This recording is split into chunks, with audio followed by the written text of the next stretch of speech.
Salut, c'est François Pinet et vous écoutez Football Club Géopolitics, le podcast à écouter avant un match pour briller avec vos amis, à la mi-temps pour voir le terrain différemment ou même à donner à vos enfants.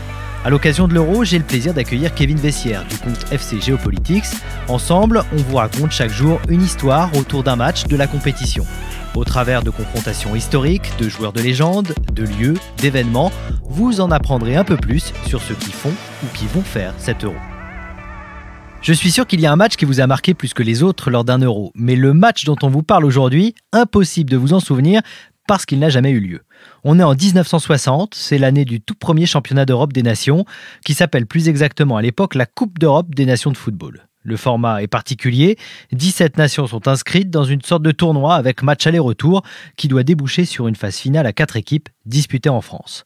L'Angleterre, l'Italie ou encore la RFA ont décliné l'invitation, elles ne croient pas du tout au succès de cette nouvelle compétition. Parmi les équipes présentes, il y a celles du bloc de l'Ouest, comme la France, le Portugal, la Suède ou encore l'Espagne. Et celles du bloc de l'Est, la Tchécoslovaquie, la Yougoslavie, la Hongrie et bien sûr l'Union soviétique.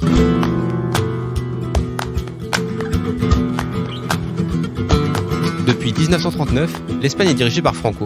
Soutenu par l'Italie fasciste et l'Allemagne nazie, le Caudillo, comme on le surnomme, écrase l'armée populaire de la République espagnole lors d'une guerre civile. L'URSS avait apporté son soutien à cette organisation. L'Espagne et l'URSS, c'était deux nations fortes du football. Côté espagnol, on retrouve dans l'équipe de nombreux joueurs du Real Madrid.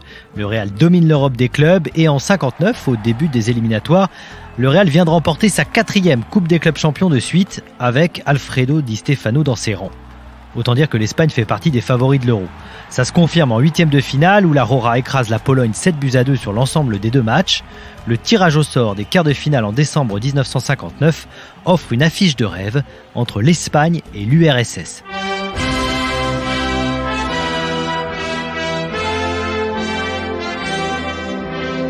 L'équipe soviétique a remporté en 1956 les Jeux Olympiques de Melbourne, grâce notamment à son gardien, un certain Lev Yachine, meilleur gardien de but de l'époque. Les dates des deux matchs sont fixées au 29 mai 1960 à Moscou pour l'aller et au 9 juin pour le retour à Madrid. Mais 9 jours avant le match aller, un conseil des ministres a lieu pour déterminer si l'équipe espagnole doit prendre part à cette rencontre. 4 jours plus tard, le coup près tombe, il est décidé que l'équipe d'Espagne n'affrontera pas l'URSS. Les joueurs sont cloués à Madrid. Ordre de Franco.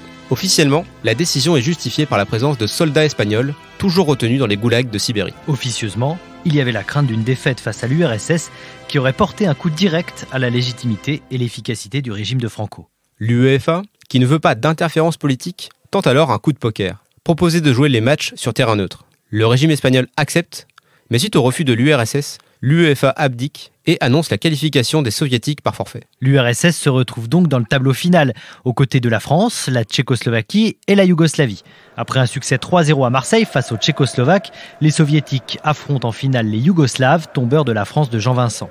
Le 10 juillet 60, au Parc des Princes, les coéquipiers de Lev Yachine s'imposent 2-1 et remportent un titre symbolique. En pleine guerre froide, la victoire de l'URSS est utilisée à des fins politiques, pour montrer que le modèle soviétique est le plus performant. D'autant plus que le podium final de ce premier Euro consacre 3 équipes nationales d'Europe de l'Est, avec l'URSS, la Yougoslavie et la Tchécoslovaquie. L'histoire offrira une revanche à ce match fantôme de 1960 entre l'Espagne et l'URSS, puisqu'ils se retrouvent en finale de l'Euro 1964. Une finale qui a lieu le 21 juin dans le stade Santiago Bernabéu de Madrid. 80 000 spectateurs ont pris place dans les tribunes, dont Franco en personne. Malgré un nouveau grand match de Lev Yachine dans les cages, c'est la Roja qui s'impose 2-1 grâce à Martinez à 6 minutes de la fin. Un premier succès international pour la sélection espagnole et le seul des années franquistes. Il faudra attendre la génération Xavi, Iniesta, Casillas et l'enchaînement victorieux Euro 2008, Mondial 2010, Euro 2012 pour que l'Espagne gagne à nouveau. Merci d'avoir écouté cet épisode du podcast Football Club Géopolitics. Il est disponible sur toutes les plateformes d'écoute. N'hésitez pas à le partager, à vous abonner pour ne pas manquer le prochain épisode et à nous rejoindre sur les réseaux sociaux de Podio pour nous faire vos commentaires. On se retrouve bien sûr demain pour un nouvel épisode dans lequel il sera question des liens entre Recep Tayyip Erdogan et l'équipe nationale turque de Burak Yilmaz. À demain et bon Euro.